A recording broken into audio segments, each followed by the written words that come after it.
নমস্কার, আমি আলপনা। আমার আলপনা হোম কুকিংয়ে আপনাদের সকলকে স্বাগত। আমি আজকে একটা নতুন রেসিপি বানিয়েছি। রেসিপিটি দেখানোর আগে আপনাদের কাছে আমার ছোট্ট একটা রিকোয়েস্ট, যারা আমার চ্যানেলটাকে দেখেননি তারা দেখে চ্যানেলটাকে সাবস্ক্রাইব করে দিয়ে আপনারা আমার পাশে থাকবেন। আমি এখানে সজনে ফুলের মতন, সজনে ফুল হয় সেরকম দেখতে একটা নাস্তা বানিয়েছি, বা সজনে ফুলের সামোসা বা সিঙ্গারা যা বলেন সেটা বানিয়েছি।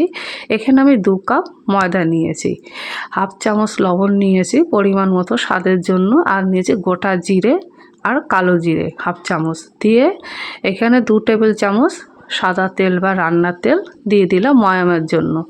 এবার আমি এটা ভালো করে মাখিয়ে নেব, এবং যতক্ষণ পর্যন্ত না মাখাবো যে হাতের মধ্যে মুঠো করলে যদি মুঠো হয় তাহলে বুঝবো মাখানোটা পারফেক্ট হয়েছে। এবার ঘরের নর্মাল জল দিয়ে আমি এটা অল্প অল্প জল দিয়ে একটু শক্ত শক্ত করে মাখিয়ে নিয়ে নেব।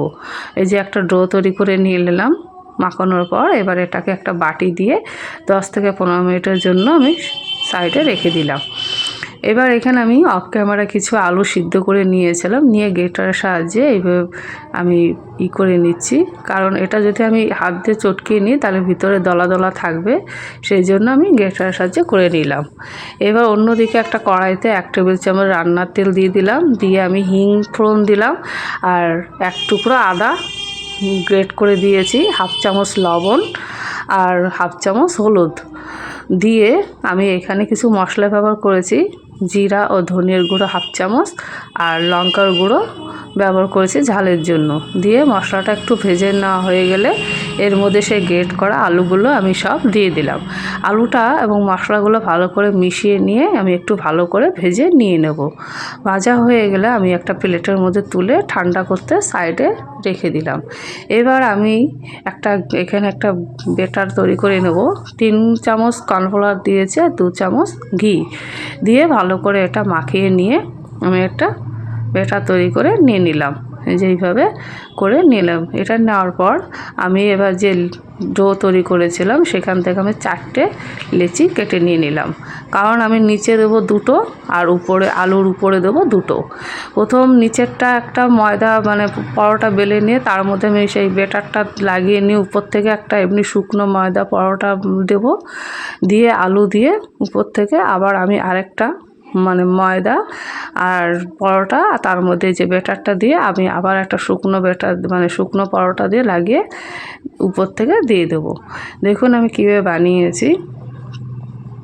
এই যে ব্যাটারটা লাগিয়ে নিয়ে যে উপর থেকে একটা শুকনো ময়দা পরোটা দিয়ে দিয়েছি, দিয়ে আমি একটু হালকা প্রেস করে নিয়ে বেলে নিয়েছি, কারণ তাহলে মোটা হয়ে যায়, সেই জন্য হালকাভাবে বেলে নিয়ে আমি এবার উপর থেকে যে আলু ভাজাগুলো করেছিলাম সিদ্ধ আলুগুলো, সেগুলো উপর দিয়ে হাত ভালো করে এই যে হালকা হালকাভাবে চতুর্দিকে ছড়িয়ে দিলাম। আর সেমভাবে আমি আবার 2টো পরোটা ওই ব্যাটার মাঝখানে দিয়ে এই যে এইভাবে তৈরি করে নিয়ে হালকা বেলে নিয়েছি, নিয়ে যে উপর থেকে দিয়ে দিলাম। দিয়ে আমি চারি সাইডে হাত দিয়ে ভালো করে প্রেস করে নিয়ে এবার আমি ছুরি দিয়ে এই যে এইভাবে কেটে নিয়েছি। এবার সাইডেরগুলো আমি ফেলে না দিয়ে ওটাও আমি ভেজে নেবো, ওটাও খেতে খারাপ লাগে না। এইবার আমি এই যে চৌকো চৌকো করে শেপ করে কেটে নিয়েছি। নেওয়ার পর আমি 2 দিকে 2টো মুখ লাগিয়ে নিয়ে উল্টে নিয়ে আবার আরেক দিকে 2টো মুখ লাগিয়ে নিয়েছি। এই যে দেখুন কিভাবে আমি বানিয়েছি।